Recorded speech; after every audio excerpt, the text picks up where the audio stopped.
Financial year 2026 सिर्फ 1.5 महीनों में खत्म होने वाला है। क्या आपका इन्वेस्टमेंट पोर्टफोलियो टैक्स ऑप्टिमाइज्ड है? जितना टैक्स देना चाहिए आप उतना ही दे रहे हैं या जरूरत से ज्यादा दे रहे हैं? जो टैक्स बचाने के उपाय हैं उसका लाभ आप उठा रहे हैं या नहीं उठा रहे हैं?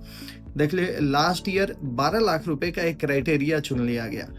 अगर आपकी इनकम 12 लाख के ऊपर है, 1 लाख भी, 13 लाख भी है, तो आपके ऊपर पूरे टैक्स कैलकुलेशन का लोड आ जाएगा और आपको टैक्स देना पड़ेगा।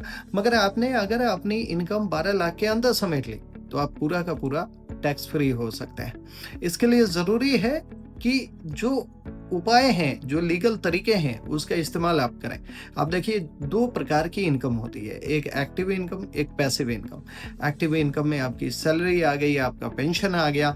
जो पैसिव इनकम है वो इस एक्टिव इनकम को जहां आप निवेश करते हैं, जहां बचाते हैं, उसके ऊपर जो टैक्स लगता है इस पे डिपेंड करता है कि आपका पैसिव इनकम में आप कुछ कंट्रोलेबल मेजर जो है उसको ले रहे हैं या नहीं ले रहे हैं। इसके अलावा म्यूचुअल फंड का अगर पोर्टफोलियो है, स्टॉक मार्केट का पोर्टफोलियो है, तो आप टैक्स हार्वेस्टिंग का प्रोसेस कर रहे हैं या नहीं कर रहे। देखिए, 1.25 लाख रुपए पर पैन कार्ड टैक्स फ्री मिलता है। तो एक घर में अगर हस्बैंड वाइफ हैं और 2 बच्चे हैं और दोनों मेजर हैं, तो 4 लोगों के लिए 5 लाख रुपए का टैक्स फ्री इक्विटी एग्जेम्पशन है। 10 सालों तक खाली इस 5 लाख रुपए को आपने बचाया तो 50 लाख रुपया टैक्स फ्री प्रॉफिट मार्केट से जनरेट किया जा सकता है।